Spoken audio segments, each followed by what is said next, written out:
Have, do, or be anything you want if you controlled your mind. You can change your thinking. One way to look at this is the thoughts you're having right now are primarily negative. So that's the first thing to notice. Your thoughts are primarily negative. The second one is you're not your thoughts. You are separate from your thoughts. And this is massive, earth-shaking news if somebody's hearing it for the very first time. There have been books that are called You Are Not Your Mind, You Are Not Your Brain. And what they're saying is these thoughts that we're having them. We're not them. If we can detach enough to go, oh, here comes that I'm not good enough thought again, and let it go by, we are one step removed from it. Now we've clipped off that energy that was causing us to feel bad because of that thought. So that's the second step, is to become aware that I'm not my thoughts. Third step is to start to generate what you do want to think. And this is where things like affirmations, positive thinking, positive statements, instead of saying I'm not good enough, begin to say I am good enough. Begin to say this can work out for me. If this material has worked for other people, why can't it work for me too? You know, I'm human, they're human, and you can start to rebuild your software of the mind if you want, if you will. And these are all elements. And then there's, we can get into details like what you're going to tend to bring into your life are things that you think about a lot. Most people think about the things they're afraid of, the things that they're worried about. I tell people, why don't you start thinking about the things you love, the things you're passionate about. You're going to go in a new direction. You'll be happier, you'll be healthier, you're going to have better momentum, better enthusiasm. So the repetition of that is going to be a big thing.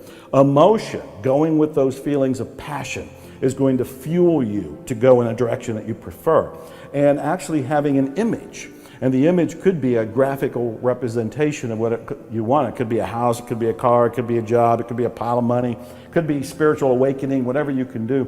Because the brain, the reticular activating system in the brain, responds to repetition, imagery, and emotion.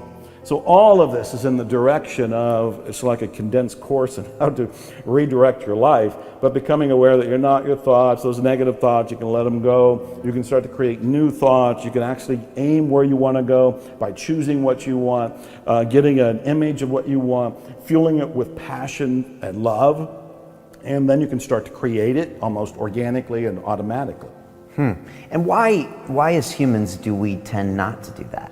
Where does this negativity come from? Is it an old survival instinct? That is exactly. You don't even need me to answer these questions. No. You already know. It is an old survival instinct. What we're on alert for, we're hardwired for it. We're on alert for danger. We're on alert for anything that can stop us from breathing, from living.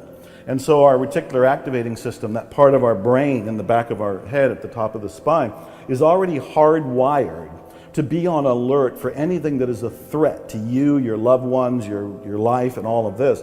And so negativity and fear and worry are all things programmed to alert you that that could be dangerous. And that's fine. Our reticular activating system and our survival is working. You're here. I'm here. Your viewers are here. We can applaud that part of our system that is working. It is keeping us surviving. But what I and the other teachers are saying is that you can program it for other things. You can program it for what you want. So if you do want more wealth, or you want the romance, or you want the health, or you want the house, or the job, or a spiritual awakening, or fill in the blank, you follow the same principles that have been used to keep you surviving, but you use it for these things that you would like to have, do, or be in your life. Okay. Talk to me about imagery, because this is interesting. So if I want something, I need to actually conjure up and create an image like a vision board, or just have something in my mind I'm associating with that future outcome? Well, it's both. And what I look for is some sort of, I call it a graphical representation of what you want. And a vision board is a very popular way of doing it, because a vision board is pretty much like a big poster board, and people have cut out pictures of what they want. So I had a ride over here in a Mercedes. So if I wanted a Mercedes, I might go on Google and conjure up a bunch of different, search for a bunch of different images, find one that really makes me excited, print it, cut it out, and put it on the vision board. And if there was a particular house, like you lived in San Diego at one point, there's some wonderful mansions and old style Mediterranean homes near the water.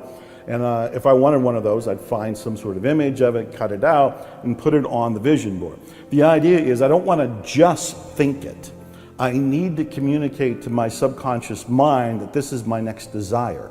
And so if I can see the image of it and see it a lot, that's the repetition part of it, I will be communicating to my mind that this is what I would like to attract into my life.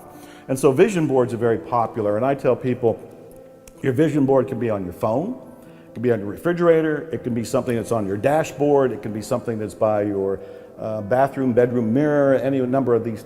You want to see it, you want to stumble across it.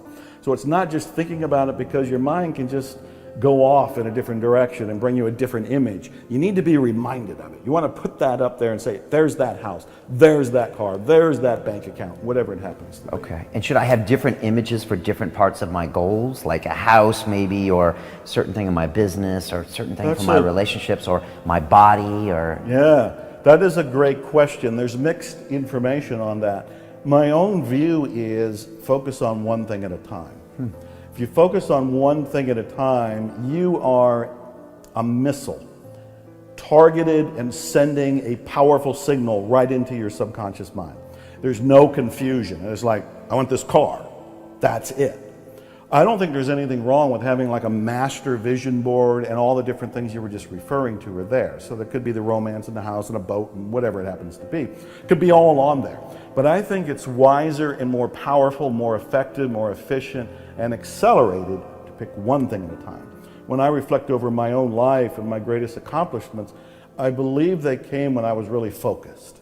When I said, I'm writing this book, or I'm recording this music, or I'm going after this car, or I want this kind of awakening, and that was the primary focus, I would get it fast. His mind is only operating from previous programming.